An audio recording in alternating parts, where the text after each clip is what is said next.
and welcome back to the Sesh. I am Kendall Ray. And I'm Janelle. Thank you for joining us on this lovely Sunday or whenever you're watching this. Sunday Sesh. Sunday, it's a so lot of good. people watch it on Sundays. A majority of our views normally come in on Sunday. Sunday is like the best vibe. I used to hate Sundays growing up because it was like the day before school and it was like a homework day. But now I live for a Sunday. I do too. Like naps, Sunday naps, Sunday, watching TV. And that's kind of the whole vibe of our show. Like legitimately when we started talking about the Sesh, we were like, we want this to be something you can throw on a Sunday. Like while you're doing laundry, exactly. while you're hanging out, like really casual Seshing listening. Yourself maybe. Yeah, you never know. And today we're going to be really taking a chill sesh. Yes, we are. We don't really have a whole, and usually we have like a kind of a little rough outline of like some spices and then like a specific topic or game. But right now we kind of want to just see where the episode takes us. We are having, we have a loose plan, I guess you could say. We're going to be reading some Reddit. Well, a Reddit forum is Am I the Asshole? You guys highly requested that on Twitter. Yep, that was our number one request. Yeah. That, and you guys want to see the boys on the show. Yes. Our boys, they're like 20. What? How old are they? 28. Josh is 20 something. Yeah, late 20s. How old is Josh? He's gonna be 29, I think. Oh my god, that's so old. Whoa. Dang. She goes, oh shit. I'm gonna be 28 like in a month or two. Oh my god, that's really scary. But anyway, 28? we're gonna get our old asses to play a game. And so that's going to be the next episode. So look forward to that because that was the top request. But second one was to react to this specific Reddit forum, which I've never heard of. And I'm really excited too. A few times. And yeah, if you're not aware of what it is, basically people submit different scenarios or like things that have happened in their lives, ways they reacted or handled a specific situation. And they, sometimes it's controversial or maybe they feel like an asshole or someone told them like they were in the wrong. It's essentially like, am I in the wrong here? Am I the asshole in this situation? And people will read them and like react to them. And so we thought it'd be kind of funny and interesting to do. Yeah. And we just want this episode to be really chill. I personally need to chill. Like I've had a really stressful week. I'm doing okay. But this week has been like pretty mentally taxing. Like I definitely feel like it's so funny because last week I was like, I'm doing the best I've ever done. And I was over here like, I know. I'm hanging on. Which side note, so many people were thankful that you talked about that and could totally relate. Yeah, just it as felt I thought. really great to read comments that were like, dude, I'm feeling the same way. Like I know that I'm not the only one, but sometimes it's like, sometimes you can like feel like, just like you get so low in your own little head and then you're like, no one understands how I'm feeling. And maybe not to the fullest extent, obviously, but it is so nice to have people that can relate to like, yeah, dude, I understand what you feel. And you say like, oh, I'm feeling numb or I'm going through the motions. Like, yeah, it's just nice to be able to relate to that because, it normalizes it. And you're not like some weirdo that's like, why am I sad? No, you're human. Of course. I think we all experience that at some point, right? So I think to a degree, hearing that other people experience that just gives you that sense of, I'm going to get through this. Yes. You do get to the other side. 100%. Sharing is good. Yeah, no, it feels so good. And we'll talk, I want to like touch more on that in a little bit, and I feel like I need to do it this week. Yeah, because I'm just like anxious and feeling like a little down and not great this week. Oh my God. Okay, well. I'm fine. But I'm just like, okay, so if you watch my YouTube channel, you know that I do these family involved videos about every month or every other month where a victim's family member actually comes on my channel. It's a project when Janelle and we edit the whole thing. It takes a long time. Like we edit down tons of footage into one thing. It's a very emotional thing for us because it just is like watching raw footage of family members that have other family members that are either whether they're victims or secondary victims or whatever it may be. Watching like the raw footage of them tell their story is brutal. It really is. It is like, and it's like something I never understood until I actually started doing this, like to the extent that I do now, to where it like really makes me emotional. Because, and I think part of it's we've done all of this footage and that connects you to a degree too, like working with these raw files. Like sometimes you see the uncut versions and that's really, really intense. Yeah. But like I've also now experienced, I went down to the Indracchio's house and spent time with their family for a week. And that just like changed my perspective on crime and families. Like to me and Josh just get like really emotional about it now because we've seen what it's like to live this every fucking day, and that it's not just an hour-long YouTube video. And so we get like protective of the people that we bring onto our channels. And this happened to me last year with Christian's documentary, because we worked on that thing for, oh my gosh. It was amazing. Like, it was an incredible experience, but holy crap. I would do it again, but it was a ton of work. We learned a lot. I would do things differently. I would give us more time, because we were like, oh, it was our first shot. 6 weeks to edit. It'll be fine. Newsflash, 6 weeks was not fine. For a 2-hour documentary. But it was it was like the most rewarding experience. Yeah, it was. And we became like friends with their family. Like, we'll probably always be friends with them. Down there with you guys. It just sounds like it was cool to edit it, but I'm sure it meant even so much more because you were there and you like had these personal connections with these people. And I know, next time you should go. I will. I'm already kind of planning some things. I'll have to talk to you after and fill you in on some ideas I've got going on brewing for once it's safe to do things again. Because it's like quarantine happened right after we released this documentary. And then so I got like very emotional about that comment section. Remember how bad it was? I like could not even look at the comments, because if anyone said anything about their family or about Christian, I would just like lose my shit to another level. I'd feel like so responsible and heated. I'd be like responding to each person. I had to really shut it down. I've had to like work with a therapist to like understand, if you're going to do this type of thing, you have to be ready for the comments. The internet is the fucking internet, and people are unfortunately not as sensitive as I wish that they were. But I knew that this last one was going to be hard, because anytime that there's a situation of abuse, or I mean, I don't want to get into like the whole case right now, but I knew that there would be comments that were very like judgmental of their family and aggressive towards them. Yeah. And so I even said in the video, like, please, you said it twice. Please be nice. Yeah, I said it twice.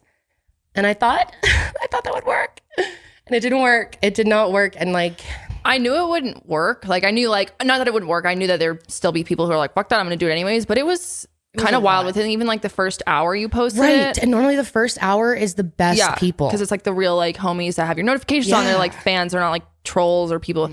And I'm not saying that everyone that disagreed like wasn't a fan or something, but I just am like, why can't you just like keep that off the comments section? Like, you're whatever, you can have your opinion, but just like, it's not helpful. The family reads the comments. I even said in the video, the family is going to read these comments. Please just be kind. Like, they've literally lost. I can't even like, it really chokes me up, because it's like, it's just, it makes me angry that this should have been such a positive experience for Eric to come on my channel. This was huge for him, and it was, and he's so happy. Like, he's telling me he's fine. I'm the one who's being dramatic about it, and I've been kind of like upset about it all week. Well, I guess you have to think of that fact that he's been dealing with this for years, whereas like you have only like, you know, worked with this story and situation for, you know, a little while now, whereas like this isn't the first time he's gotten you know, feedback, I guess. Certainly not. And he's like, he's so sweet, and he's like been posting like, he posted like a Schitt's Creek meme about people writing comments, and like he's just been like, he told me he just stopped reading them, and I was like, good for you, because I had to stop too, like, which was a bummer, because I get amped to read my comments when it first goes live. That's like the funnest time for me, like the first hour, because normally it's the most supportive comments and people are, I don't know, it's just a kinder group of people. And then when it spreads to the rest of the internet, it kind of gets worse and worse.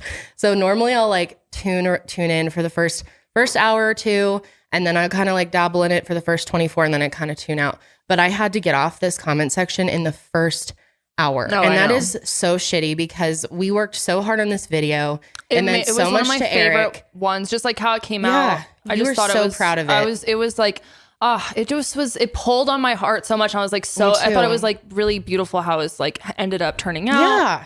And I was really excited. And I'm not saying like overwhelming people were still very positive. Oh, of course. But it was just a small amount. It was just weird to see people like, if it's not even like, oh, why didn't you like our nice masterpiece we put together? Like, why are you being rude to victims? Yeah. Why are you victim blaming? It was so online. So and then then people were coming at us on like Twitter and shit. And I was like, what is going on? Yeah, it was kind of insane. Like, and then Janelle had even tweeted something about victim blaming and you can't really understand someone's situation unless you've been in an abusive relationship to the extent that Eric's mother has been. And oftentimes trying to leave an abusive relationship is incredibly dangerous, could get you more hurt or killed. So it's so much more complicated than, well, just get up and leave. Like, I would never stand for that, especially if my kid was involved. And like, but you can't say that because you've never been in a situation. And like, I've been lucky enough to where I've never been in a situation, but I feel as though I'm still able to like imagine that. And like, I can't imagine how you could like put judgment on someone like that. And it's one thing to like think that in your head and go tell your dog or your husband or your wife about it or whatever. Go tell your fucking dog. That's what I always think to myself. But like why do you need to say this? And say this when you know that the family's reading that, and you know that at the end of the day, like what's done is done, and you leaving that comment is not going to change what happened. And so it's just like, what's the point? Is like, I just like feel like the only thing that comment does is make people feel upset and like, it's like, what are you doing? You're literally doing nothing. You are making shit worse. And I wish people understood the gravity of it, that like you type this little comment and it might be a minute long thing for you, and then you move on to your next hate comment, but to them that comment might stick with them for fucking years. Yeah. There are things people have even said to me over the years that I still remember from 5-6 years ago that is ingrained into my fucking head. Like, people don't realize the gravity of their words. And like, you know what Eric said? I love this. Eric tweeted, opinions are like assholes. Everyone has one, but not everyone should be seen. And it's like, that is the truest thing ever. Just because you have an opinion doesn't mean all of us need to fucking see it, and have some awareness about when it's helpful to say something and when it's not. Like, there are plenty of times where I'll think something in my head, but I would never imagine, like, it's never crossed my mind to ever like publicly say my thought, because I'm like, I know that like has that would not be helpful in any sense. Like, I've people who leave like hate comments on YouTube and stuff, I think it's very bizarre. I can't imagine, like, and I honestly feel bad for people at the end of the day. I really do, because I know that like they must be going through something really terrible in their own lives. It's so true. And that's why they feel the need to like lash out at others. And so like, I really do try and like have empathy for people. It's just weird. Like, I can't imagine being like so mad at these strangers that are going through terrible things that you feel the need to like post and shame them. For their stories. And then come at people like so extremely aggressively. Like, even last night, Janelle and I we were laying in my bed editing this week's video. And we were looking at Twitter, and someone tagged Janelle in this. And then we were so like, random. Kendall, shame on you for defending this mother. And then at Janelle, you two should never have kids. At Janelle Fields and you should never have kids. I was like, what? Wait, first, why am I getting dragged into this random tweet? It was, and then that really pissed me off, because they brought you into it. I was like, fuck you. Yeah, I know, you got mad. You don't say stuff to my cousin. Like, it was so like, leave her out of plus, this. Like, that's just a really shitty thing to say to someone. Like, you two should never have kids. That's just beyond like what? And it comes to a point where like, for the most part, I ignore dumb comments on the internet, but like, it comes to a point where I'm like, you know what? You're not going to fucking say that to me. And maybe that's because I'm just raised by my Italian father, but like, there's a point where you're not going to disrespect me like that and say stuff like that to me. And it's so wrong. Like, it's so out of line, and it's just, God, I could just go on and on. But I've learned, like, it's interesting that this is now what upsets me. If someone can call me fat, someone can call me ugly, someone can say I'm stupid, or don't research enough, or I suck at editing, like, say whatever the fuck you want. None of that bothers me. It's these comments towards family or towards my family where it just like, it sends me into a panic attack. Like, it's literally raising my blood pressure even talking about it now. And reading that comment section the other day, I had a full-on panic attack. Like, Josh was like, give me your phone. You're done. Go lay in the dark in your room. Like, breathe. Oh my God. Good for Josh. And it really, like, it affected me for like days. And it's still to the point where I'm like, I can't look at my Creator Studio app right now, because that's my most recent video. And I don't even want to, what if there's a chance someone says something and it just literally triggers me? It's annoying. I'm like, why can't this be? And it's just like, Eric's being so much stronger than even I am, at least to me. I don't know what he's doing behind the scenes, but I just can't stand people. Like, this could be and it was a good experience. I need to focus on that. My therapist is always like, look at the numbers. I was going to say, there's 30,000 likes, there's 400 dislikes. Like, do the math. Right. I get it. It's just like, it still gets because me. If you're in, like, you know, put yourself in Eric's shoes. He just got essentially a giant shout out to his case, and he also has his own podcast. So he's gotten not only attention on his family's case, but attention on his career and other cases that he's trying to help. Yep. You know, in front of 2 million people. So he's like, oh my God, I'm sure the benefits highly outweigh these, you know, small percentage of people who have a big mouth on the internet. They do. And so, you know, I'm sure he's like, yeah, there's some hate, but that kind of, you know, like you said, it kind of comes with the territory. When you put something in front of 2 million people, like not all 2 million people are going to agree with what you have to say. And that's just how it is with anything in life. So although it's like annoying and it is, you know, hurtful and unfair that he has to deal with more shit than he already has to deal with just in the nature of what he's going through, you know, it's like, yeah, but you really did help him way more, you know, than what the shit he had to deal with. And it's like, whatever, if you're going to give us a dislike or a mean comment, you're still helping us. It helps with engagement. It helps the video, and you give us a view. And guess what? We've raised, like, me and Eric were looking at it last night. I won't say the total number, but we've raised thousands of dollars for his charity of choice so far. Yeah, and that's amazing. That's what we wanted to do at the end of the day, right? Don't raise really awareness. Care. Yep, we put extra ads on it. The petition and is kicking ass. I mean, it is. So, and we'll link that petition again below, and we'll link all Eric's of podcast. Eric's information below. It mean a lot to me, Seshies. Please. Yeah. And if there's anyone on here who's got some trash to say, you will be banned immediately. Just letting you know. Like, Sesh is a safe place, and we're not going to have that kind of crap here. Nah. Am I breaking out in a rash? I ain't having it. Oh my God. Okay, that's the thing about our family, dude. I do the same thing. You're doing it too. I can even tell it on your face. I get like little red, and then I like barely touch my skin, and it's like.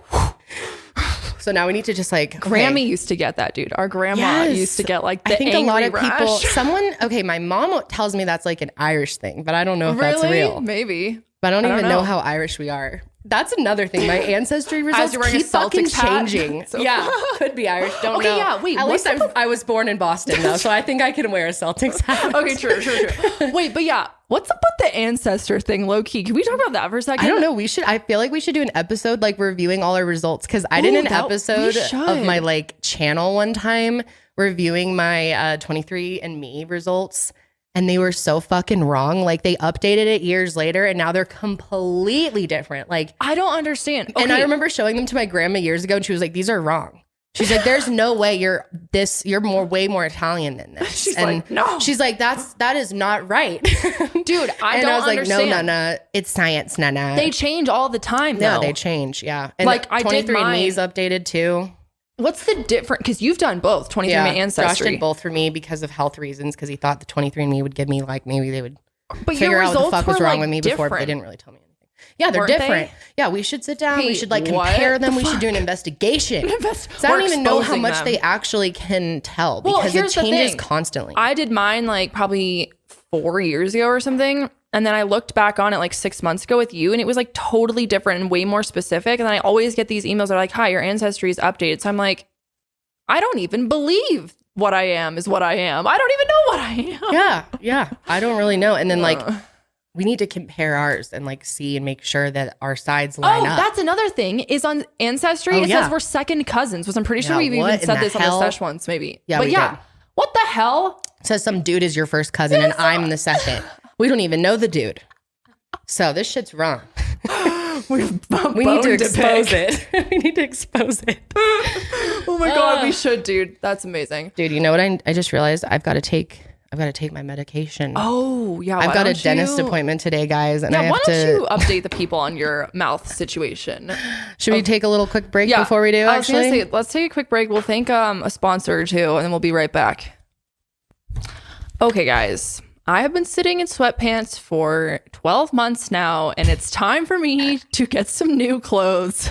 And that is why I love Curtsy, our sponsor for today's podcast. I love Curtsy because you're shopping from real women in your size and style. It's so easy to use, and I found some amazing deals. With the Curtsy app, you get thrift store prices delivered to your door. No need to sort through thousands of items that aren't your style or your size. I love this app because they have so many different brands. They have Urban Outfitters, American Eagle, Nike, Birkenstock. If you don't know me, I'm obsessed with Birkenstock. So the fact that I was able to find Birkenstocks for a good price was awesome. Off the chain. Off the chain. And you can find all of these brands and more for up to 70% off. Selling clothes is actually such a pain in the ass, which is why my closet is always overflowing because I'm too lazy to get rid of my stuff. And so I'll either end up just donating it, which is great. But sometimes if I want to sell stuff, it's hard to find places that will really give you a good price for what you are trying to sell them. But with Curtsy, it's actually made it so much easier and literally anyone can do it. Curtsy also suggests a price, which is so helpful. And if you don't have a printer, they'll mail you a shipping label for free. And the coolest part is you get to instantly cash out to your debit card. So if you want a sustainable way to get all different brands, whether that's Birkenstocks or Levi's or American Eagle delivered directly to your door, download Curtsy today and enter promo code SESH for 15% off your first order. Search for Curtsy in the App Store, spelled CURTSY, and enter promo code SESH for 15% off your first order. Download the Curtsy app and enter promo code SESH. Okay. All right, let's hear it. What has the drama been with your teeth? Because you've been through some shit the past week. Yeah, dude, it's been like really painful, but also my teeth are in. Yeah, I was gonna say, side note, the real ones are in. They look so good. So if you don't know, when you get veneers, still getting used to them. Which I got them mainly because, well, my teeth have always chipped my whole life. I guess I guess now that I've learned that it's an EBV thing. I have reactivated Epstein-Barr virus. And that kind of weakens your whole body, including your enamel. I mean, that makes sense. They chip off all the time, and they're insanely sensitive, like really, really sensitive to hot, cold, like even bath steam and like hot tubs were a problem for me. It was really bad. Like, oh my God. And like I would get bonding on it, which would help because the first time it chipped, I was babysitting this little girl in my neighborhood, and she like jumped into my arms and literally, dude, her head chipped my tooth. And like pieces of it fell off my front tooth. So I've had bonding on it forever, but it has come off. I've spent so much money just like fixing the bonding. You are constantly getting it, like trying to get it fixed. Like, and eventually just gave up. So it was just chipped for a really long time. And like, of course, other people didn't really notice it much, I'm sure. And like when I said I'm getting this done because I had this chipped tooth, so many people commented like, I never knew you had a chipped tooth. But if you like actually saw it up close, it was a pretty clear chip. And then it was also like flat up onto the top of it. So it's just like very sensitive. Like even in the middle of my tooth was sensitive. It's giving me like... So I knew I had to eventually do this. But the problem is I have really small teeth. And so I had to do gum surgery. And I knew it would be like this 6-month ordeal to do this. But I finally like buckled down and did it this year. I got the gum surgery in November. And I just got the final veneers put on because I've had a set of temporary veneers on. I believe are made of fucking wax. And you said I might be wrong. You kept saying wax. There weren't spaces between? Only a few. There was like, they're like kind of in chunks. So there was like the front two, there's no space between them. That's and then there's so like annoying. 3 without a space. I don't know why that really bothers me. How long were they in? Like 3 weeks? A month. Ew. Full month. I don't like that. And like normally it can be a little faster, but we like went through this special lab and of course COVID, everything's slow, whatever. But these ones are real. There's spaces in between them. They feel like real teeth and they don't feel as bulky as the other ones did. And then I was always wondering like if they were wax, like could I just like, what if I accidentally like lit them on fire? Like it'd be like a candle. Would they just like melt? Oh my God. I feel like probably not. Yeah, probably not. You should have kept them. Asked to keep your old ones, and then we could have like done a little experiment. Well, I swallowed one of them. Yeah, well, yeah, that happened too. Like last week, I swallowed one. Oh yeah, it was with Sydney. Yeah, I remember that. Yeah, we were drinking, and so I wasn't like really aware that I was literally like chewing on it, and I think I just swallowed it. So. Oh my God, dude, the feeling of like, remember when you would lose teeth, like when you had a loose tooth, and then you would like be chewing and you would bite down bad and it would like give you that sound in your mouth where you like could like, tell you like, oh my God, it literally makes it crawl on my skin. I hate it so much. It was real weird. And then like, of course, to put your veneers on, they have to like shave. This is a permanent thing. Yeah. They have to shave your teeth down completely, which I always thought because I saw like, I think it was Jeffree Star or someone like getting they got theirs and then it was like little triangle. Like, yeah, yours weren't like that. They were like, he looked scary as fuck. Yeah, they looked like little like fangs. Yeah. But mine weren't like that. Mine were shaved like in half. Like, but they kept their length. I hate that. So I had the full length. They just were like completely thin, they were like thinned out. They're so gross. But my teeth are already thin. So yeah, it was like, but so I don't know what is up with me, dude. I was gonna say, talk about your experience. Was that 2 days ago? Because holy shit, my mom has told me forever that this just like runs in our family. This like resistance to anesthesia, and she's always like I always have to ask doctors for more pain meds when I have surgeries or like for different things because they can't numb me as much. And I always was like, maybe. You're like, okay. Like I never really like knew if it would be like a legitimate thing that I would experience too. Yeah. But I definitely do. And I'm trying to figure out why it is. But laughing gas has zero fucking effect on me, dude. Like zero? Why did pretty you much get it zero? Then? Because not zero. It like takes the edge off enough that it kind of relaxes me. And like sometimes I can kind of like sleep or get into meditative state.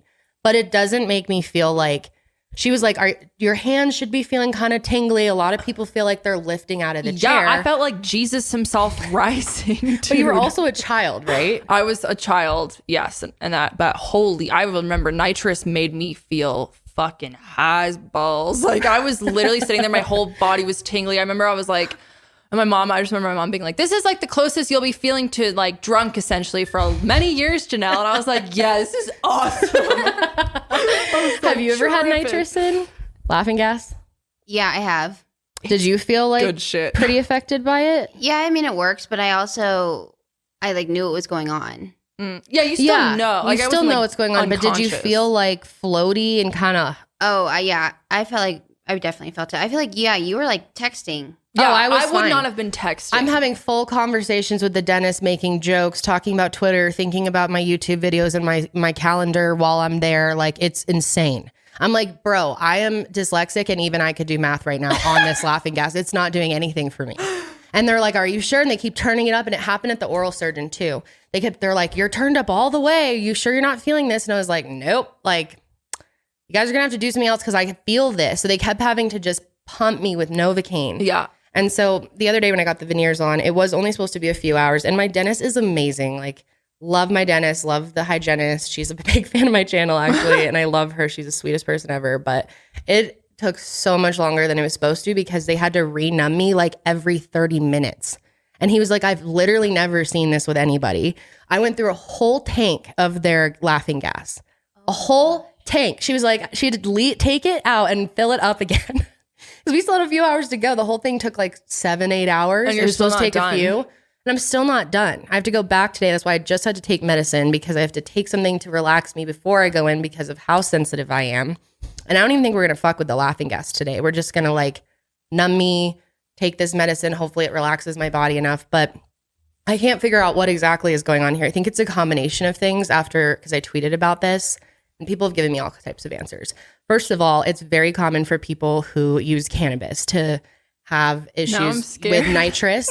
And not only that, dude, anesthesia. No, do not tell me that. That's my biggest fear is I've never been knocked out before ever in my life. Never been on anesthesia. And you haven't. My biggest fear is it not working on me or like waking up. And people are like, you do realize that's not possible. Like, it will work. I'm like, it's possible. I know, but I'm just really scared. Very possible. Oh my God. Now that you say cannabis users, like, that's why it's like extremely important to be upfront about your use of recreational drugs, because your anesthesiologist needs to know that. Which I've known about that, and of course I've always been honest about that type of stuff. I don't even think I used cannabis last time I was like completely put under. Yeah. But I did not know about for my breast reduction back in 2015. I didn't wake up during that or anything. Thank goodness. Oh my God. I actually was smoking back then. Imagine that. So yeah, I don't know. That didn't happen with me. But I told them. So maybe they use, I believe if they know you use cannabis, they just use extra because of that. But you have to tell them. So anyway, I knew about that, but I didn't know that it's the same thing with local anesthetics. Which now that makes sense for me because I've had local anesthetics for several different things and like it's never really worked on me. Like even pain medications in general. But I'm like, is it because I have fibromyalgia? Because a lot of people are telling me I have fibromyalgia and they can't get my teeth to them because when you have fibro, your nerves are just like really fucked up. On fire, we're just like overactive. We like feel everything like they're overactive. So I don't know if it's that or if it's just like the weed or like I don't know. Now that you're talking about local, now I'm thinking back in the past few times I've had local. I remember they were like, are you numb yet? And I was like, no. And they were like, oh, okay, well, we'll wait a few more minutes. Like I'm like this one time, this is a long tangent, but I've had hormone like therapy before because we can go into this some other time, but I'm like really low on testosterone. And like, even though I'm a females still need testosterone. I basically have none. Like I have like the amount as like a post-menopausal woman. And you have like none. Like I have like none. Like you can take some pills if you have low T, but like you need full on pellets, which have to go into your like butt cheek basically. But anyways, they numb you for that. And I got it like years ago, but I was definitely smoking. Yeah, you showed me a video of that shit. They better numb you for that. Yeah, but I remember they were like, my doctor was like poking me. She was like, you feel that? And I was like, yeah. And she's like, okay. And then she was like kind of rubbing it, massaging it. And she's like, you feel that? And I was like, yeah. Cause then they like poke you with like a razor blade basically. I was like, do not poke me yet. I was like, I feel you touching me. And then she like ended up giving me more. And then recently when I got my IUD replaced, they numbed my cervix for a second, but I was like, that did not feel numb to me. So wondering if that has to do with it. I don't know. Dude, the IUD thing sounds like terrible. Yeah, it's not a good time. It's not the worst thing on earth, but it is kind of, now that I saw this tweet the other day, I was like, why are we making women get IUD placements when like people are getting, prescribed shit for like much, you should be given like Ativan or something to calm down. I was like, for that. That's true. It is so stressful. Every time you do it, you like throw up and like almost die. The first time was okay. The second time it was not okay. I was literally like, this last round was really bad. Because she was like, okay, you're good. And then I got lightheaded. So I was like, I'm just going to lay here for a second. She's like, no worries. Like she left the room. She's like, come out whenever you want. So I was like laying there. And then all of a sudden I felt like I was going to shit and vomit simultaneously. So I was like, I need to go to the fucking toilet or I'm going to shit and vomit right here on the ground. But then I was like, I sat up and I was so lightheaded. I was like, no, if I go to the toilet, I will pass out in the hallway. I was like, so annoyed. I was like, John was in the room. I was like, John, what did I do? Get the trash can. I was like, I'm going to shit myself, but I can't leave. He was like, oh God, I don't know. And luckily, like, it went away after a few minutes, but it was so dramatic for a second. I was just picturing myself. I was like, I'm going to try and run down the hallway to make it to the bathroom so I can shit and puke at the same time. And then I'm going to pass out. And then I'm going to end up shitting on the ground. Oh my God. Dude, you are not alone with that. There are so many. I was reading the responses to that tweet. The amount of people who have had horrific pain from those IUDs. Oh my gosh. Yeah, I feel like some people have had it way worse. Like the first time actually, like it hurt, but it wasn't, I don't know, both times like I did it again, right? So it couldn't have been that bad. And I would do it again if I chose to. Like I really like this method of birth control, but yeah, getting it placed is not the most fun thing, definitely. Because they have to like crank open your cervix, which is it not sounds like torture. Supposed to be opening at any so unless you're having like a baby or something. Right. So it's like, that really scares me. I don't think I could do it's quick. That's the nice thing about it is like it's painful, but it doesn't last long. It's pretty fast. Can you like pay to have extra medication or like something or be put out if you want to? You can. Yeah, I've heard some people can be put out. I just wouldn't. I'd be like that for like, it's literally like the actual procedure is like 5 minutes, like 5-10 minutes. Yeah, it's quick. So, but I'm prescribed Xanax on like occasions to where like I have bad anxiety. So I was able to take that and that helped with like just because it was the second time I already knew what it was going to feel like. And so I had already like worked myself up more in my head because I was like, it's going to hurt. The first time it's going to hurt. And I like kept reading things that was like, the second one hurts more than the first. So I was like, let me take a Xanax so I can like chill. Wow. So that helped a little bit. But like the pain wise, like they give you something like to insert the night before that helps soften the tissue. But as far as like pain, they're like, take some Advil. I'm like, okay. Well, I feel like the pain is bothering you to an extent, but it's also just the anxiety of almost feeling like you're being tortured. Like it's out of your control. Yeah. Someone's using medical instruments on you and that you don't know what they're going to do next and you really don't know what's going on. Yeah. Like it starts to feel like torture. I mean, scary. The first time wasn't as bad because I didn't really know what to expect, but the second time was worse because I knew exactly what she was doing and like it's very uncomfortable. Oh, I do not like that. But yeah, I mean, it is what it is. Obviously, if it was that bad, millions of people wouldn't do it like they do. But I don't know. Why don't they offer like some nitrous for that? You should just, that would be nice for probably that. Because of cost. I don't know why. We were just Googling it the other day. You can have it because we were watching Raw Beauty Christie's birth story video. And she was talking about how she got nitrous when she went to the hospital because her pain got so bad. And I had no idea you could have it then. She was like trying to hold off an epidural and she was like desperate for something. So they gave her, she was like, I need gas and air with nitrous and oxygen. Mm-hmm. And I guess you can, that's kind of cool. Yeah. Because I'm like afraid to get the epidural. No, I personally am like, please inject that shit into me immediately. But also I'm very scared of the thought of a needle going into my spine. It freaks me the fuck out. So yeah, so if they could give me a little something beforehand to calm me down so I can sit still. It makes such a difference. And like, luckily, I really trust my dentist, and he's like not the type that's like, all right, well, I'm just going to keep working through your pain. Like if I make an even like a slight move, he's like, we're done. Yeah. Good. Give her more, turn the thing up. Like, yeah. That's good. So, so basically at the end of my appointment yesterday, after like 7 hours, my teeth still weren't, at the end, they have to like, when you get like a tooth, like a cavity, they use that little film and they put it, and then you like go like this, and then kind of like grind it back and forth, and they can see if there's any rubbing between your teeth. Oh, it yeah. like measures it. I think I've done that like once or twice. I can't really remember. Yeah. So they have to like polish your teeth, but like it's very tricky because it looks the same. Like there's like putty. Sure. It's just the whole thing.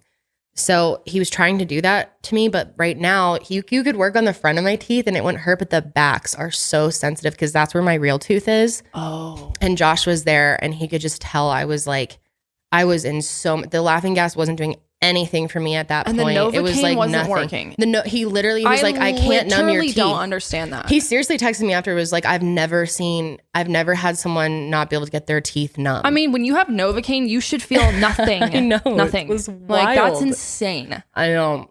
It was really bad. And I just like couldn't even do it. And Josh was like, she's done. Like he could tell because I was just like wiggling around in my chair so much. Like I was so uncomfortable. It probably would have only been another 30 minutes of it, but I just like literally could not do it. So I have to go back today.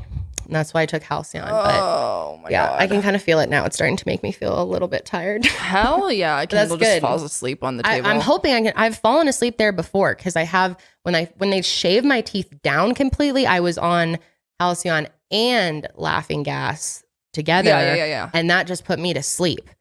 So that was fine. Okay. Like it's just this last time we wanted me to be more conscious so that I could see the teeth, make sure I like the placement.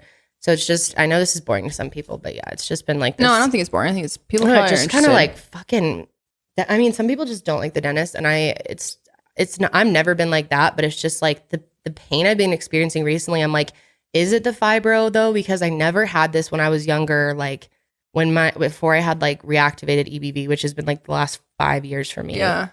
I never like had this bad of pain with dental stuff. Like it's like unbelievable after I'm completely numbed. And so I was tweeting about it, and it was just really interesting. Like some people, it was the cannabis thing. Some people said it could be the fibro or EBV or something. And then some people were like, it's because you have Rh negative blood.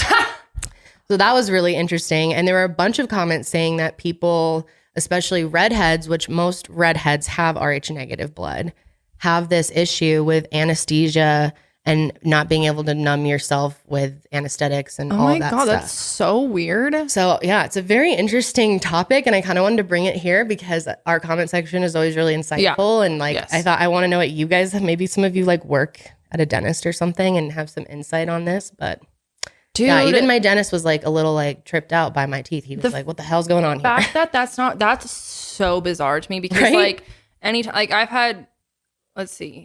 had a cavity. I've had 4 baby teeth pulled before. And like anytime I've had, anesthetics in my mouth, like Novocaine, it has made me like numb. Really? Like nothing. Like I can't feel like they like ripping teeth out of your mouth, and I was fine. I can't believe that it's like doesn't work. So when you would come home, like when you would get Novocaine and you would, how it like you can feel it literally up to your nose. Could you, like in your cheeks? Yeah. When you pushed, could you feel pain? Or would you just feel complete numbness? I couldn't feel pain. I could feel like pressure almost. To me, it still feels, because I had so much, it's still 2 days later now, feels up to here where I push. It feels like kind of like an underground zit. You know that feeling where it's like a painful zit that's deep under there, but it feels like that all around. Well, I wonder if... That's weird. Is that because of the Novocaine or because your mouth I think because there was open? So much Novocaine. He put so much Novocaine. He had to do it every 30 minutes, and I was there for hours and hours and hours. So I had so many shots, I can't imagine how much they had to use. Ew. No, the pain from having my mouth open that long is here. Hurts. The jaw If pain. I open my jaw, I'm like, oh my God, it's so... I've been just like falling asleep with a heating pad just like wrapped around my whole face. Yeah, I'm sure that's... What's up? But yeah. Have you had your wisdom teeth out yet? Yep. And that was very bad for me. Were you knocked out under anesthesia for that? Or were you on local? Well, I had impacted. So they had to cut through my bones. So you have to be Okay. I believe they don't do that unless, or maybe I'm wrong on that. Maybe some people just fully go, but yeah, I don't know. My brother got his out and they were impacted. They saw it through his bone. I don't know if they were impacted. That I don't know, but I know he wasn't under. I don't know. Yeah, I had to do the. Well, have you gotten yours out? Yeah, and I was definitely under. Like I was fully under. Yeah, but so when I woke up, I was like a crying mess. Oh yeah, that's very common for weirdest anesthesia. thing ever. Me, same. They had to wheel me out in a wheelchair, and I was like hysterically crying. Like had no idea why. I was just sad. Yeah. Yep, same thing. Apparently, that's really common for anesthesia is to cry. Oh yeah. My mom got out of same with my surgery last year, and she was like called me. She was sobbing, and I was like, "Oh my god, something went wrong." And then the nurse took her phone. She's like, "She's completely fine. She's just crying because she's come out of anesthesia, and people just cry." I was like, "Okay, dude, it's true though. You feel like so like I don't know if maybe you feel like thankful you woke up, but you feel like so happy to see your family again. Oh my like God, that's really when scary. I had my breast reduction, I remember waking up and I saw Josh and my mom and dad. They were all there waiting for me when I woke up, and I was just like sobbing, and then they like helped me go to the bathroom, and I was sobbing the whole way while I was peeing, and then your dad came to visit me, and he brought me a plant, and he was like one of the first people to visit me because you were up at college, so you couldn't come down. It was a school day, but your dad came, and I was like, "Oh, Mark," and I was crying. I was like so happy to see him. Oh my God, it makes you emotional. It definitely does. That's so cute. I love that. Oh my God, yeah. Well, I'm fucking terrified of anesthesia. I never want it, so. Yeah, when I did the wisdom teeth thing too, like mine got fucked. I had to be out of school for so long because I was a dumbass. They said they're like, don't use the straw because it'll suck your. You got dry sockets? Yep, all 4, dude. All 4. Yeah, and it was my fault. That I don't have to go fully through that fucked ever. myself. Oh yeah, you just don't have them. I just don't have them. Lucky bitch. Yeah, what? Which also, I was reading in the comments, some other people were like, yeah. mine aren't in my X-rays or in my head at all. I was like, wow, we're so special. You guys are just higher evolved. Yeah, we're just higher evolved. It's not your problem. But not gonna lie, I kind of liked getting my wisdom teeth out as a kid because I got to be out of school for 2 weeks, and it was sophomore year, and I hated high school at that point. And I was like, fine with me. And then also they got impacted. I was like, fine with me. I'll stay out another week. Your breast reduction. You said your sleep at the hotel or at the hospital. You had an overnight. You said it was like so fun. Oh my God, yeah, one of the best nights of my life. I'm not gonna lie, like. So, well, you get like medication that makes you, it like makes your serotonin like through the roof. Like, I'm sure you're on like Dilaudid or something. Yeah, that's what I was on. And they gave me like one of those buttons to just every time it lit up, you could press it again. And so every time it lit up, I would press it again. And dude, I had the funnest night of my life. I was up all night by myself. No one stayed with me at the hospital. And I watched Grown Ups 2 3 times. And I don't even remember watching it. I just kept like, I would be like, oh my God, it's over. I didn't even watch it. Let me restart it. And the nurse kept coming in and being like, oh, Grown Ups 2 again. I was like, yeah. You're like, yeah. And I don't even know what happens in that movie. Like, I couldn't even tell you like what it's about. But I know I watched it 3 times. And it was just so fun. Like, and then I like that morning, the sun was rising in my hospital room. And I remember like looking out and like typing some deep Twitter message or like Instagram message. And thank God I didn't post it because I'm sure it was just so embarrassing. So but cringe. It was something about life. Like, you're like, as the I don't even know what morphine the fuck it was keeps about. going into my veins. I look outside into the sunrise. It was like the sunrise and the beauty of thank God for healthcare workers. And it was just like absolute word vomit. So funny. But yeah, that was a fun night. It was a fun night, I will say. I remember FaceTiming. You're like, this is so fun. You're like, I am in no pain. I hope I could stay here another night. I was like, no, they said leave, bitch. They're You're like, done. You're fine. You're out. clearly fine. Yeah, and then I went home and yeah, it wasn't so fun at home. Wasn't so Because then fun. like No I more had drip. those bags. yeah. Poor Josh. It really wasn't fun for Josh when I got the breast reduction because Josh had to change these like little blood bags. Drainage bags. Yeah. Yeah, dude, he is so, you know how he is. He can't even, I was all gonna say, of you know now how that I he think is. about that, how did he do that? I 'Cause don't know. Literally Like, getting his little finger prick when we Yeah. were testing our blood type on MHP, he literally was like, Yeah, I don't know how he's gonna like be there when I have a kid. I might gonna just be have the to guy bring that- you instead because oh my God, he's in the he's gonna waiting be like room. literally unconscious on the ground. He better not, 'cause I will give him endless things. shit He for changed that. those Yeah, things, he's and it was good. like coagulated blood in a little Ew. sack. It was nasty, dude. Those things are nasty. fucking like sick. anytime you get like fat taken out of your body. So when they gotta took the fat out of my drain. boobs because they were big, and it was a lot. It was like a pound out of each boob or something. Like I had big boobs. And they were gross. Like for days, or maybe a week or two. And he had to change them multiple times a day. And that is true love. And it was like times like that where I was like, I'm definitely marrying this dude. In fact, the one time I realized I was going to marry Josh was that one night in college. We got so drunk. I know you know what night I'm talking about. Puked all night, and he cleaned all my puke for me. And I was laying there drunk watching him cleaning my puke. And I said, I'm going to marry him. Wait, I got to ask. That's when you knew you were going to marry him? Yes. That is when he was cleaning up your puke? Yes.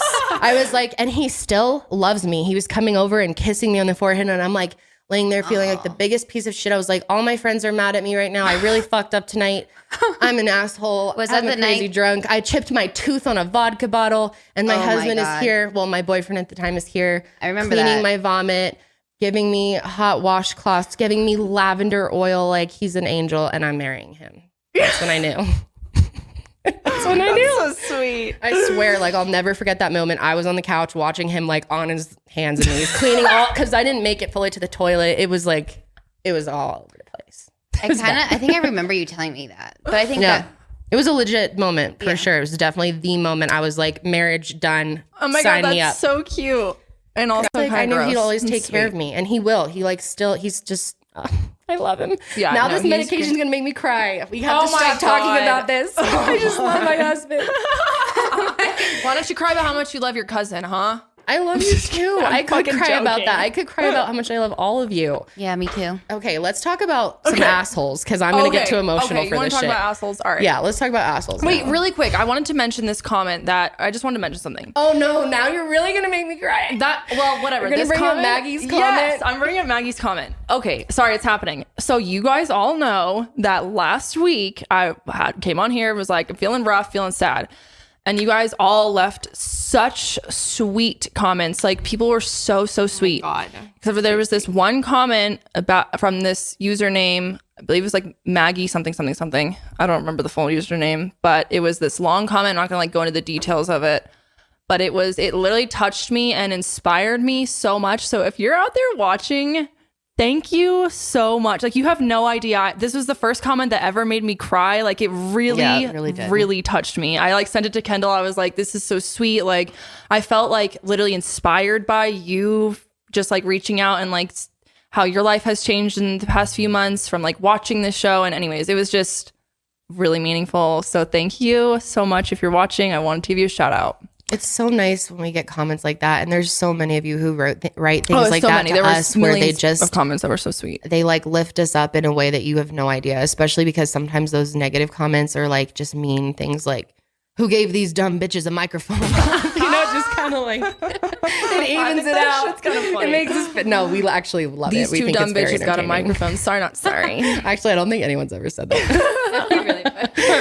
But still, you know, like it's that stuff like that makes our jobs worth it, and like fills me with love and will keep me going. Yeah. And like on the internet, no matter how hard it gets. Like, so thank you to any of you who leave. Like, it doesn't go unnoticed. No. It does not at all. And it's crazy because I've been a viewer of YouTube for so much longer than like I've, been a quote, like any sort of creator. And so I look like there are YouTubers who I watch when I'm feeling down to lift me up and who inspire me and who like really like, there will be times where someone will upload something and it really, it changes my whole thought process for the day. And so the fact that someone wrote that and they were like experienced that through our show, like it just really, it was like a full circle moment. I was just like, yeah, it really, I had a good cry. So thank you. I love you guys and it made me feel awesome. And yeah. Anyways, should we talk about some assholes? Yeah, let's talk about assholes. Let's talk about assholes. But before we do, we want to thank our last sponsors for the day. All right, guys, our next sponsor is Birdie. Birdie is so awesome. It makes me feel safe. I don't know about you, but I'm always very paranoid. The what ifs are constantly going through my head. But Birdie is something that can actually really help you to give you peace of mind when you are walking around the neighborhood by yourself, running errands, venturing out on your own. It's something that can always be there for you when you need it. Birdie is a personalized safety alarm designed to be easy to carry and simple to use. When you activate your Birdie with a quick pull, the alarm will emit a loud 130 decibel siren and flashing strobe light to help deter an attack.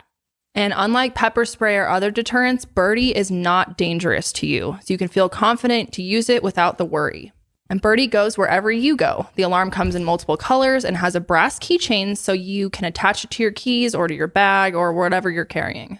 I really appreciate the fact that it's so easy to use. You literally just pull it apart and it immediately sirens the alarm. It's very loud and it makes me feel nice knowing that I basically have something that will deter someone if they're, creeping on me. And over 300,000 Birdie alarms have been sold and they have thousands of 5-star reviews. Join the flock today for a safer tomorrow. Right now, She's Birdie is offering our listeners 15% off your first purchase when you go to shesbirdie.com/sesh. Go to She's Birdie, spelled SHESBIRDIE.com/sesh for 15% off your purchase. That's shesbirdie.com/sesh. Guys, we deserve better than having to choose between either cheap disposable razors or overpriced brands. Yes, Jenna. Oh, hell yeah. I'm sick of the days of buying cheap, crappy razors that get rusty and disgusting in like 1 or 2 uses. Yeah, boo. And I'm also sick of having to spend a bunch of money on some, razor that does okay, but it's super expensive. It's very annoying. But now I don't have to do that anymore, thankfully, because of Athena Club Razor. Wow, Kendall's really feeling herself on the soundboard here.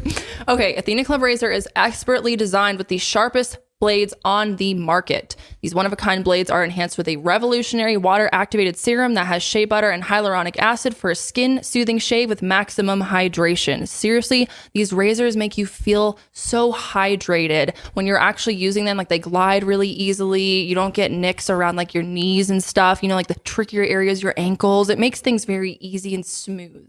In fact, Athena Club razors are the only razors designed with hyaluronic acid. And the best part is, guys, the razor kit is only $9, which includes 2 5-blade razor heads, your choice of razor handle color, and a magnetic holder for easy storage, which is my favorite part.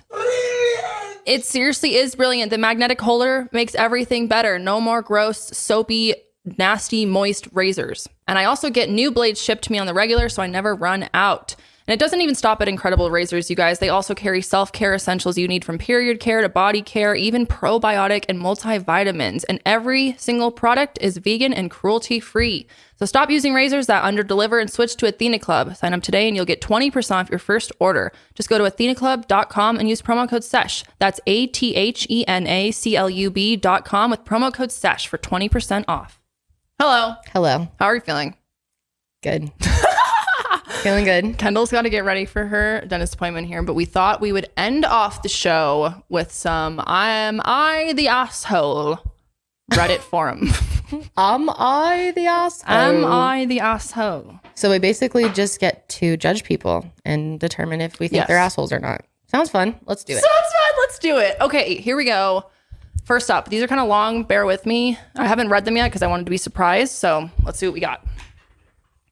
All right. So me, a 16-year-old female, and my dad, 45-year-old male, and my sister, a 23-year-old female, were watching this show where there were firefighters and they were rescuing a baby that was trapped in a house after a mudslide. Well, when they walked in, an elderly lady was deceased and there was a 3-year-old baby in a crib, or a 3-day-old baby in the crib. My dad made some comment about how the lady was the mother of the baby, but once it became clear the baby was a couple days old, I said something like, "Oh, she's obviously not the mother because this lady looked like she was in her 70s or 80s. And my sister was like, "Well, she could be. Anybody can have a baby at any age as long as they've gone through puberty." And I was like, "Unless you've gone through menopause." And then she was like, "You can still have a baby after you go through menopause." And I laughed because I thought she was joking.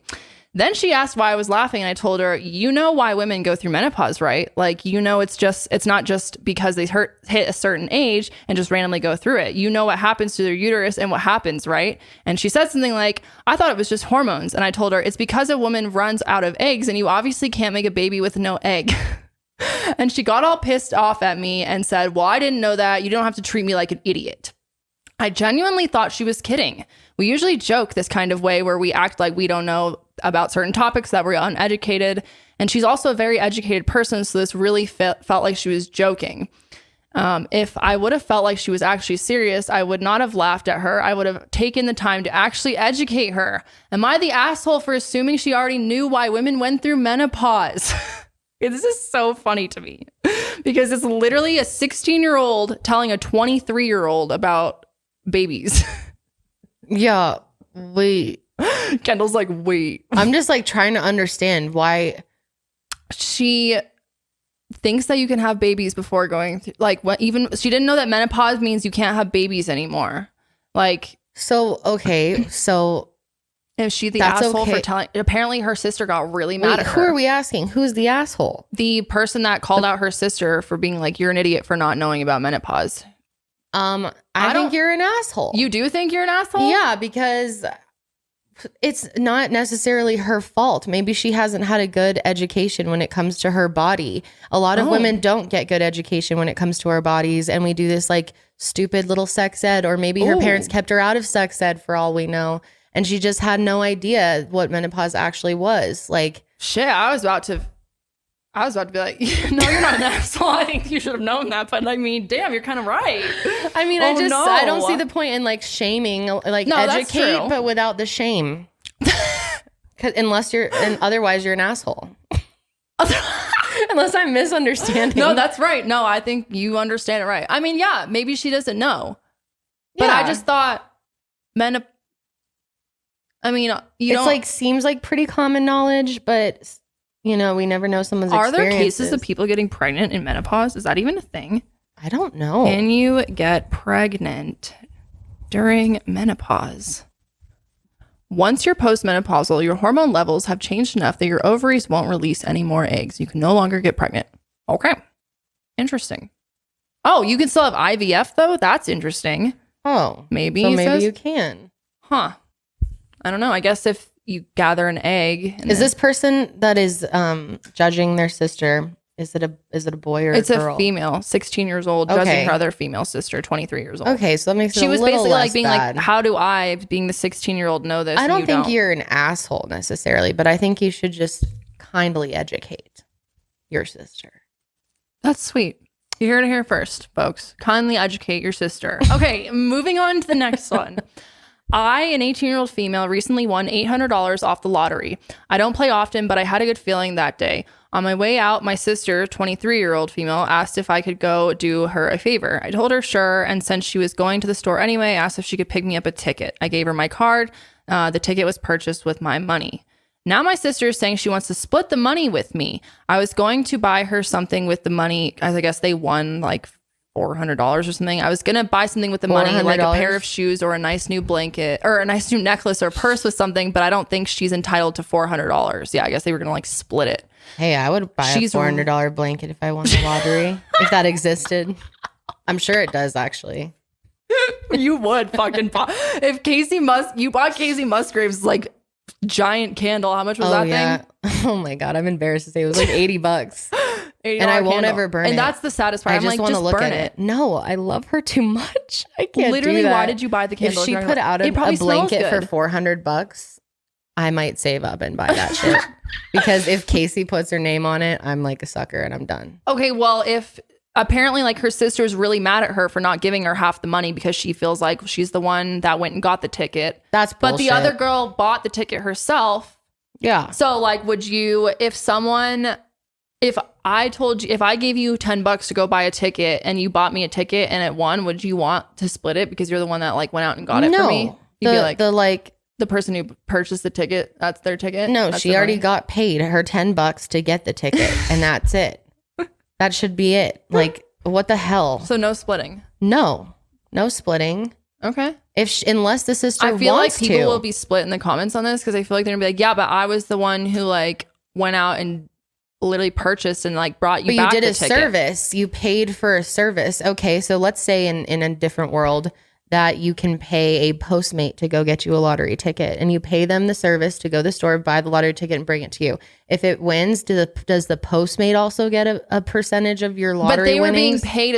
I think this was just doing her a favor. Like, I don't think she got paid. I thought she said she got her paid $10 to go to the store. No, I don't know where you're getting $10. I think your halcyon's talking to you. That may be the case. Well, whatever. I mean, you pictures. I don't know. No, that's good. If it were me, I feel like if it were me personally, I would share this with my sister. If my sister or you got a lottery, I would just be like, okay, we'll split it. Oh, you would split it? Yeah, because that's just me though. But I feel like everyone has their own rights to do what they want. And it's like her, at the end of the day, she bought the lottery ticket. It was her idea to buy the lottery ticket. It's probably the numbers that she picked. Okay. She paid for it. Yeah. So it's her decision. And her sister shouldn't really be like that. Like if someone offers you something, great. But if they don't, then Okay. keep your mouth shut. Oh. The Halcyon's really talking now. I'm Keep feeling your brave. mouth shut. My God. Okay. I don't know. Am I wrong? What do you guys think? I don't know because, yeah, I guess if it's your money and like you were just like, hey, can you do me a favor and pick this up on the way? Like, then you could have gotten your own lottery ticket as well. And like, I feel, yeah, you're just doing them a favor. But then it's like, would you have gotten that winning lottery ticket if you went out and did it yourself? Probably not. I don't know. I guess I would maybe share some money. Well, maybe she would because it would probably be the same numbers. Well, maybe, like she but it's probably would also have picked like, the same numbers. Yeah, but what if it was like a scratch off? I don't even know what kind of lottery it was. Whatever. I don't know. I don't play the lottery. Okay, Sid? personally, it's like an errand. It's like, oh, can you grab me a lottery ticket too while you're out? Like, yeah, it's like so, being like, grab me a Tampon Red and Bull. a and lottery if you ticket. win, you Yeah. win. And then personally, I would feel obligated to like say, oh, well, not obligated. I probably would just be like, okay, you got to take some of this. Yeah. But no one should feel obligated to do that because you they should literally have like, to, it, unless like you ran an want to. errand. Like maybe Right. you like got $100 bill in your, I don't know, like grocery bag on accident. Would that be someone else if they grabbed your groceries for you? Mhm. No, that's true. I don't know. Like, you know what I mean? Yeah, It's not. that's a good point. That's a good point, Sid. Shit. So, yeah. I think she's reading into it too much, to be honest. Damn, reading into it. You heard it here first, folks. So then she's not the asshole for wanting to keep her money. I don't think so. I don't think she's an asshole. All right. I don't think so either. I think it's kind of asshole-ish to be like, hey, give me some of your money, your winnings. I think it'd be Give me nice your for her to fucking share. money. Yeah. Yeah. I would do it, but I mean, I would share it because I think that's the right thing to do, but I don't think you shouldn't have to ask to share though, you know? Yes, like it should be offered to you. That's true. Because then it's like, well, I don't want your money then. It's like if you have to like beg you for it. Yeah, exactly. True that. Okay. All right, what's the next situation we've got? Am I the asshole for celebrating on the day my girlfriend's grandma died? Here we go. I, being a 21-year-old female, had a birthday a week ago and was planning on spending it with my girlfriend, 23 years old, who I've actually been with for a year. Neither of us live alone, so we decided to rent a hotel room the night before my actual B-Day and then go on a little road trip on my B-Day adventure in the morning. We had been looking forward to this as we both have busy schedules. I'm also not a big fan of my birthday and never make it a big deal of it because I haven't had good times in the past. Another thing to note is that I was already feeling down because my grandma had just passed away and I had attended her funeral over Zoom the day before my birthday. So when we get to the hotel room and we have a nice night before going to sleep and relatively early to be well rested the next day. Well, we wake up the next morning and just as I finish getting ready, she gets a phone call letting her know that her grandmother has passed away. I comforted her the best I could, but she was obviously in a sense of shock, so we quickly checked out and got everything in the car. I offer the best condolences and words of sympathy I can before she drops me off back at my place to go over to her parents' house. I get home, and while I 100% understand and encouraged my girlfriend to go be with her family, I was still kind of sad because of how my B-Day had turned out and was feeling sorry for myself, even though I didn't tell her that. And yes, I know this is selfish to care about your B-Day when someone else has passed away, but I couldn't help how I felt. When I received B-Day texts from my friends, I mentioned that my plans with my girlfriend hadn't worked out, and two of my friends insisted that we do something. It wasn't anything crazy, just the three of us doing some shopping and going out to dinner, but I did have fun. While we were out, my girlfriend was texting me and keeping me updated on the situation with her family, and I responded and was trying to be as supportive as I could. When I got home, she called and apologized for, quote, ruining my birthday, and I explained that it wasn't her fault at all and how I appreciated the effort she had put into it, even though things didn't work out. She asked how many B-days or how my birthday was besides that, and I mentioned going out with my friends, and she said, and her response seemed to become a little passive aggressive. She said things along the lines of, well, it seems like you had a lot of fun today, even though I didn't. I'm glad today didn't affect you, etc. I asked her what was wrong, and she told me that it is selfish of me to be out having fun when she was having such a rough time. The conversation turned slightly argumentative, and me going on the defense about how I'm dealing with stuff too, and I just wanted to enjoy my birthday. I think I could have handled this situation better. Maybe it was insensitive of me to make new plans when she was obviously going through a hard time, but we're not still arguing over it, but it is a sore subject still, and it has ruined my birthday for her. So am I the asshole? Did he say how old he is? Both of them, it's 2 females, 21, 23. 21, 23. So, yeah. And they've been together a year, the 2 of them. Okay, that's my second question. Yeah, they've been together for a year. This is a tricky one. I say this is tricky because I don't know the situation. Like, yeah, and I feel like so many, like pretty much everyone in a relationship has like dealt with something somewhat similar to this. Because I could see how it's like, oh shit, I really want to be there for them. But then I guess like I don't know. I feel like it honestly is situational. Like some people I feel like would have been like, oh, I need to cancel my birthday plans and go be with my partner. But then some people maybe would have been okay with like doing what she did and like making other plans. But I guess it like, how close was she with her grandma or her step grandma? Like, were they really close? Was it someone they barely knew? Was it like her best friend? And so like, it was like, you know, her second mom or something had passed away. Like that, I feel like is a bigger deal than like someone who maybe wasn't in her life as much. Like how big of it was it a deal to her first off? And then maybe like you should like go based on that. You know what I mean? That's a good point.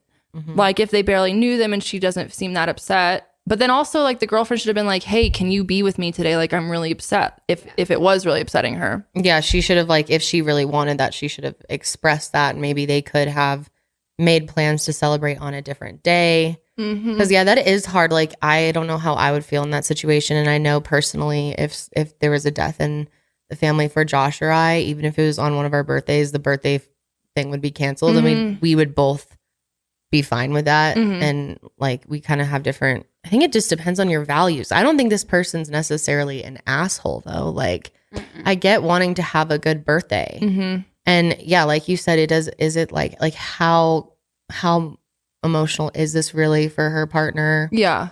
I don't know. Like was she literally, did you drop off your girlfriend and was she like crying at the doorstep, like going into her house and like, and then you're like, oh, wow, I'm going to go have my birthday. Like, I don't know. I feel like it's totally, we don't know enough information. But what do you think, Sid? Yeah. I mean, it seemed like when she said she dropped her off at her apartment, like she didn't invite her girlfriend to go back with her to be with her family or mention like, hey, like maybe we can get together later. And then like the girl is sitting at her apartment, it's her birthday. Yeah. Alone. Yeah. And she's supposed to sit there home alone and be kind of like be sad for her girlfriend that's not there. That's such a good point. Because if the girlfriend was like, hey, I really need you here today. And then she was like, no, like I'm just whatever, I don't want to or whatever. Totally. Or like something like that. From her story, it doesn't sound like she had expressed that she wanted her to be there. Yeah. Because she just So what is she supposed to do? Maybe it would have been even weird. Maybe for all we know, the family would have felt uncomfortable if she had brought her girlfriend with her. Right. Because like some people don't want new relationships. Like it's they want to keep it very intimate unless you're like married. They don't want to like.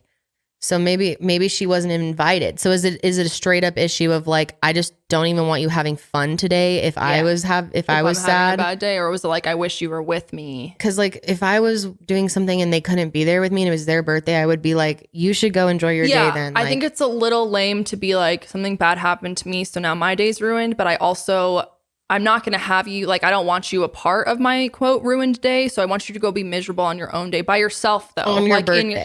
That's in just your selfish. apartment by yourself. Like, don't come to my family thing because we don't want you here. Like, whatever. I'm just making assumptions, but like. Yeah, it sounds like they weren't really invited to the family thing. So then, like, what are they going to do? Literally just sit at home? Well, and they feel bad? And she said that she was like getting birthday texts and she was just like telling some of her friends. She wasn't like seeking out going anywhere. Her friends were like, let's go do something then. You know what I mean? It'd be different if she's like seeking out, trying to go find something. Like she was like, oh, I'm just at home. She's like, when were their friends? You know? Yeah. That's true. Yeah. I don't know. I don't think you're an asshole. I don't think you're the asshole. No. I don't think so. Maybe there could have been improvements with sensitivity. Maybe. I don't know the full story. But I definitely wouldn't think you're an asshole or like did anything like damaging or wrong. No, I don't think so. Oh, this is fun. This is kind of fun. Judging people. It's kind of fun. We're like Dr. Phil's. Like Dr. Phyllis's. We're like analyzing. Analyzing. We're like analyzing.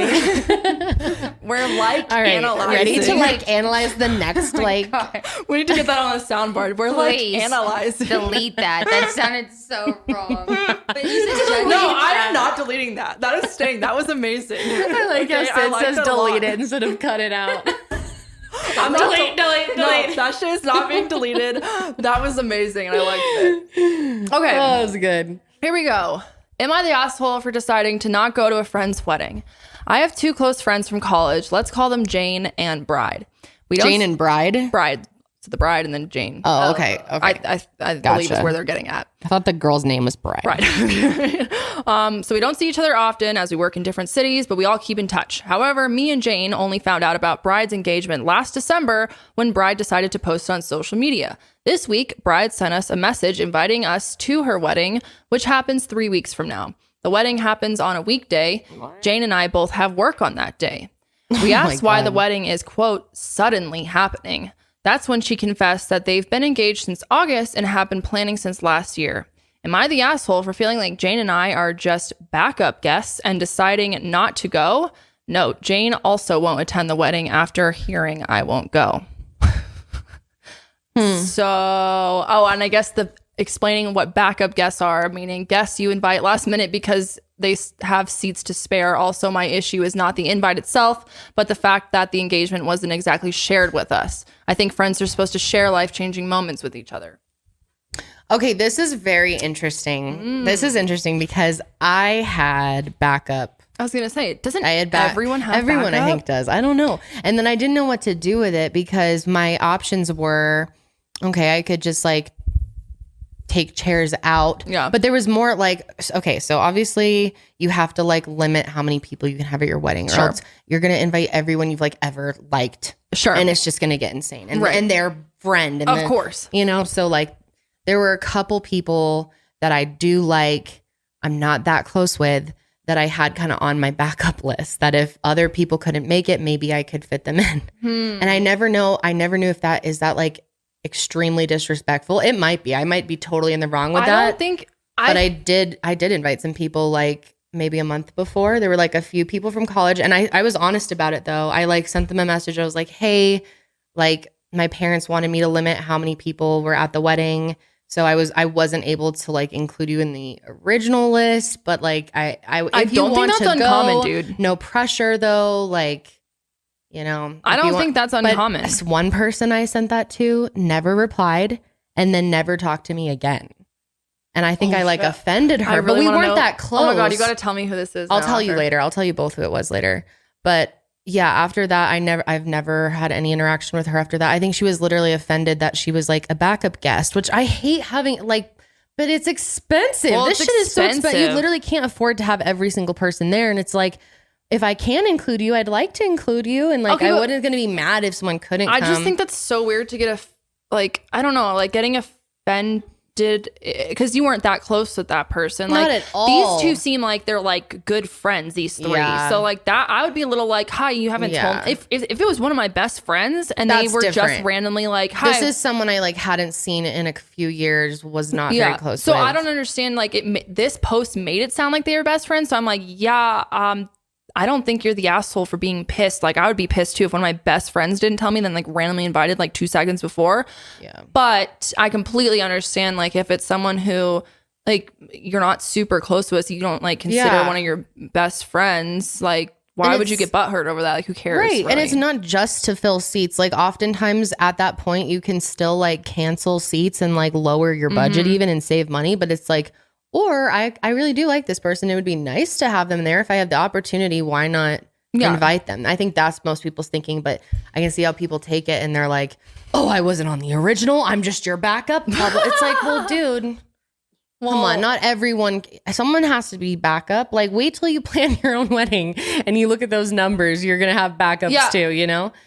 But I get it if it's like you feel like this is like one of your best friends. That would just be awkward. Weird. Yeah, like I'd be like, wait, assholey. You're getting married and you. But I do think it's important that if you're gonna do this like last minute thing, that you just make it clear. And that's what I did when I messaged people. I straight up was like, I have more seats and that I thought I wasn't gonna have, and I'd love to have you there. We have room. Let me know. And like a lot of people were really, some of my friends were like, oh my God, great. Like I'd love to. And some extra people came because of that. Yeah. Some people got kind of mad. I think that's kind of funny to me. Like you're going to get mad over. I know. It's like, dude, come on. And it's like, people get so selfish about weddings. It's like, do you guys remember who this is even about? Oh, I know. Wedding drama is insane. Oh, wedding drama is insane. Like it sounds awful. It's stupid. And a lot of people I feel like they run into wedding drama with their own families, like either the bride and groom or the groom and groom or bride and bride, whatever it is. Like their two families are like arguing with each other. It's like, hey, assholes, you're supposed to just be supporting me and my partner and what we want. I know. There was so much drama on the day of my wedding between my parents because it was like their first time being together after their divorce. Yeah, that's great. Oh my God. Honestly, they pulled it together so well. I was going to say, I was with them like setting up the altar and stuff, and it was both fine, of them alone for a couple hours setting up the altar. Yeah, it was me. I was like watching from the window like, wow. And then I went down there, hung out with them, and it was fine. Yeah. It was all right. Yeah, but I guess we need more information, but I don't think anyone's really an asshole here. No, I don't think so. No assholes on site. No assholes on site. Okay, let's go ahead and do, what did we say? Like one more? Should we? Let's do two. Two more? Okay, here we go. This one's going to be good. Time. Am I the asshole for not wearing a bra to work? This is easily the most absurd controversy that I've ever been involved in my life. Day one of my new job, I wear a sweater and pants to work. I do not wear a bra. I have never worn a bra for 2 years at my previous job, and nobody has ever brought it up. I obviously have not been wearing a bra at home for the past year during lockdown. I hate bras. I find them very uncomfortable and unnecessary. 2 people came up to me during the day and say that what I'm wearing is inappropriate and that I should wear a bra to work. This is a new job. I don't even know these people. I'm literally wearing a sweater. You can't see anything. I'm covered up. You can't see anything except the shape of my boobs, I guess, she said in parentheses. One woman literally told me these words as she was complaining about my clothes. I have large boobs, but I feel that what I'm wearing is completely normal. So that was day 1 of her job. Day 2 of my new job. I do not wear a bra, but I wear a t-shirt and a jacket on top of that. I am dressed even more conservatively that day. 2 more people give me similar criticisms again.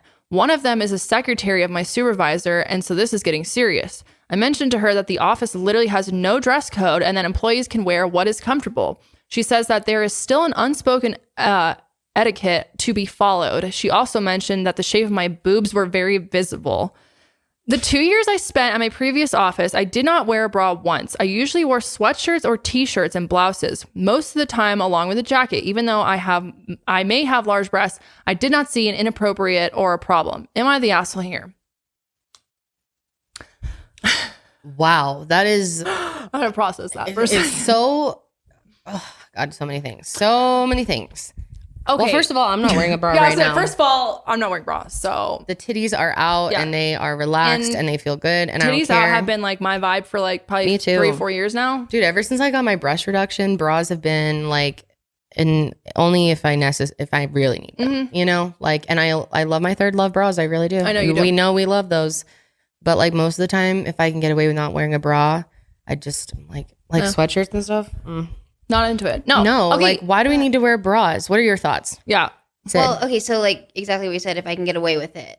But if you're personally, I'm just saying, if she's wearing a sweater or whatever and she doesn't think, and I don't mean to say this, but if her like nipples are showing right through her shirt and it is like a distracting thing, it is a job and it's like professional setting. Like, I don't know. I could see how like if it did make someone uncomfortable, that's not unfair if it's very clear that she's not wearing a bra. Like a t-shirt and a jacket and they said they can see the outline or whatnot. Like, well, was it like a see-through t-shirt where your like straight up nips were popping out? But then she didn't do it for her last job for 2 years. Was it other women that were complaining about it? I don't know, actually. That's a good question. Because it's like, if it's distracting to men...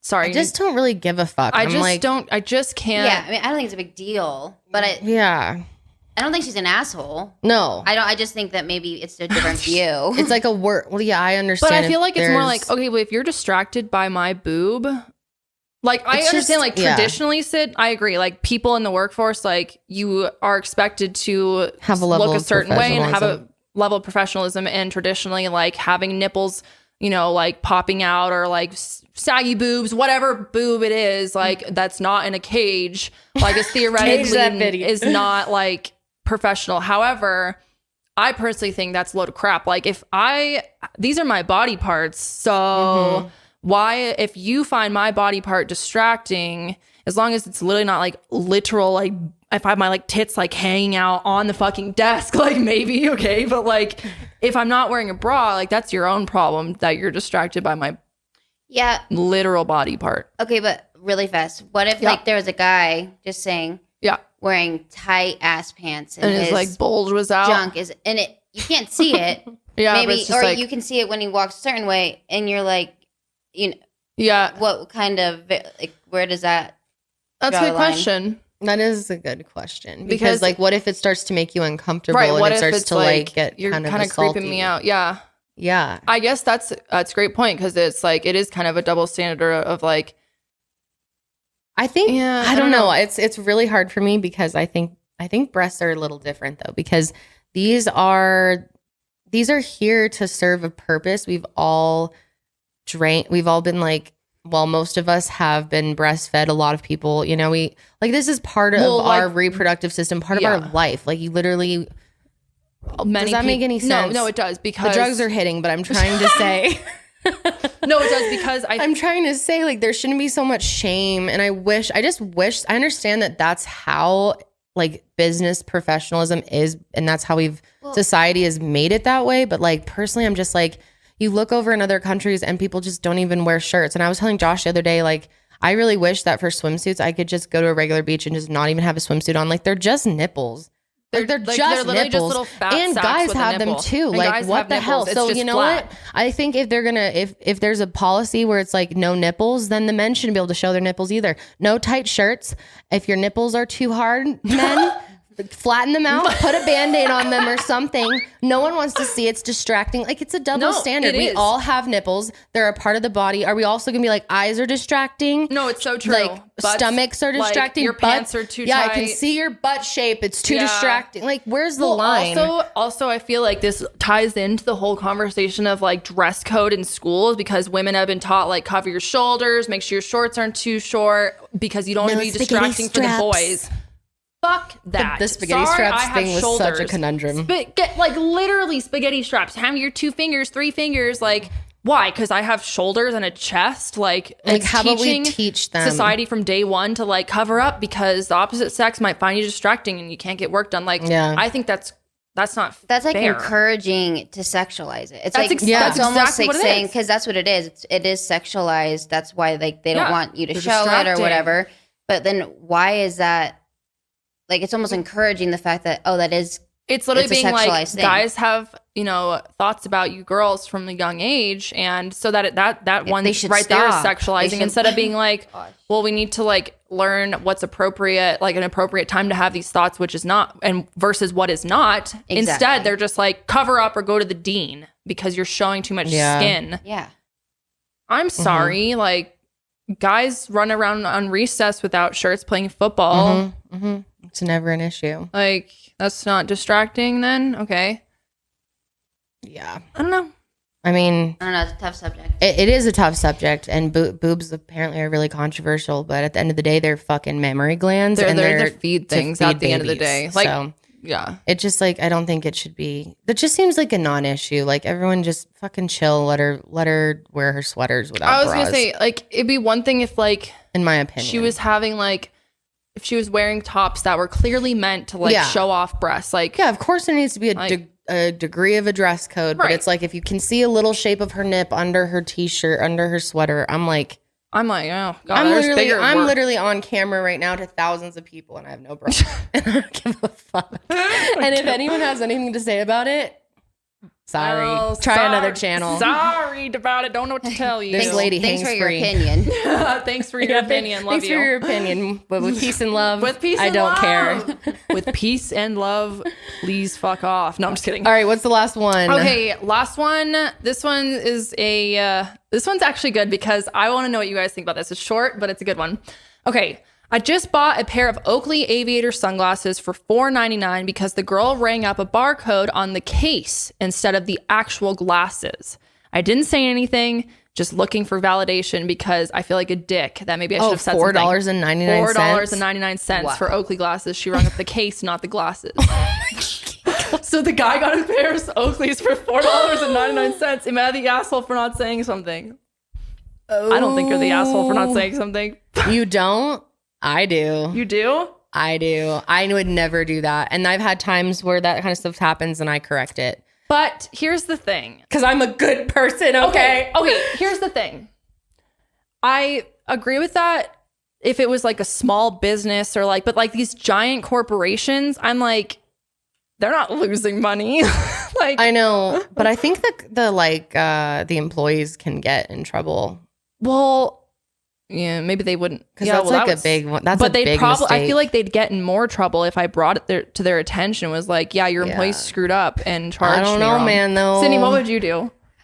I mean, the right thing to do would be to tell them, but I'd also be like, hey, this person's ringing me up. Is she going to tell me the price? Like she tells me the price. Like if it was commission based. Right. Then that would matter to me. Like if it was like, oh, I'm the customer or the person working, the employee is literally making less money because of the mistake or whatever, like then that's something. But I'm like, she ain't making any less money. No, and I also think like if it was rung up that way, and then like how long are you looking at the screen? Like if she didn't catch it, it's not your fault. It's their loss. Yeah. At the same time, though, there's like a sense of, well, what's right and what's wrong. But I don't think you're going to affect them really that big of a deal. No. Like you said, it's a corporation. They make tons of those, and they sell them for way more than they probably even cost to make. True. If I was like working with a small brand or like, like Etsy or something like that, and that happened, like 100%, because I'd be like, oh, that's literally not fair. Like, because that person really does rely on my sale for them to pay their bills. But like these giant corps that are just paying people minimum wage, I'm kind of like, especially designers. I feel like I'm probably gonna get like people are probably gonna get hate me on this, but like I don't know. I'm just like, I don't know. I get it for designer shit with you. too. I kind of agree. I know. I agree with you. If you want me to be honest, I don't know if I would be like, oh wait. I would though, because I like really believe in karma. Like I'll be too scared. Like I literally will get anxiety if I were to do something like that. I would feel guilty for months, and it would like send me into a panic attack. I'm serious. Like I cannot do that type of stuff. But I do agree with you guys, and I see your point, because like especially with designer stuff, this stuff is so fucking overpriced just for a dumb label like Oakley. Josh like loves Oakley glasses, and I've told him his whole life, I'm like, why are you doing this? Like it's so, and he loses them. Yeah. I mean, that's a whole nother point. I was gonna say, but it's like way too overpriced as it is. So I get your point that they are ripping off people, and it's like, I don't think the guy's an asshole, but I wouldn't do the same, because I really believe in karma, and I think that'll come back to you in some way. It's the idea of like finders, honesty keepers, losers, is crucial. Well, yeah, but honesty is also I think it's the idea of finders, and like I don't know how, because like if I found a wallet and there was like $100 in cash in it, I wouldn't take the cash and then be like, here's your wallet back, or like I wouldn't steal it. Like I would go and give it back to, or I would try and find the owner, give it to someone who can help find the owner. And I wouldn't, of course, I would never take anything like that. Like I would just feel like every time anything bad happened to me, I would be like, that's because I shouldn't have taken those sunglasses. $4.99 Oakleys. It would just drive me insane. Like if it was just like someone rung up like a plant at Home Depot wrong, it was a couple bucks wrong or something like that, maybe I'd let it slide. But that's a big purchase, $4.99 for a pair of Oakleys. What if that happened to you and instead you were like, I'm going to take the money that I saved from the Oakleys and go spend it on a charity or something and like give it away. Like I'll take my $100 somewhere else and like, I like that. Like, oh, this was a really, that's some redemption. That karma was like, redemption. You know, like, oh, you could see it as like, oh, I got lucky that I only some like Robin Hood steal from Oakley and take it to the poor. Yeah, maybe. Or you could buy like a new case for your glasses. I'm just kidding. And he's like, awesome, my budget just widened a lot. I'm totally joking. That's amazing. I love that. Oh my God. I want to know what you guys think on all of these situations. I'm sure there'll be a lot of opinions. So yeah, this was really let fun. Them be seen. And thanks for just letting us have a chill, kind of go with the flow episode. We really enjoyed this. I feel like it went really well. Relaxed. And now I'm going to the dentist and I feel like pretty relaxed. You're gonna on do my great. way there. Yeah, it's gonna be great. And then you'll be finally done with that whole process. It's been a long process. It has. You've been dealing with this for a while. But anyways, That's it for the. What is the halcyon kicking into my body now? Yeah. I don't know. We like share genetics, like so just a second hand. yeah. Okay, that is it for this week, guys. Thanks so much for joining us. We really appreciate you guys hanging out with us every week. We love this show so much. So much. And we will see you on the next sesh. But until then, keep it fresh.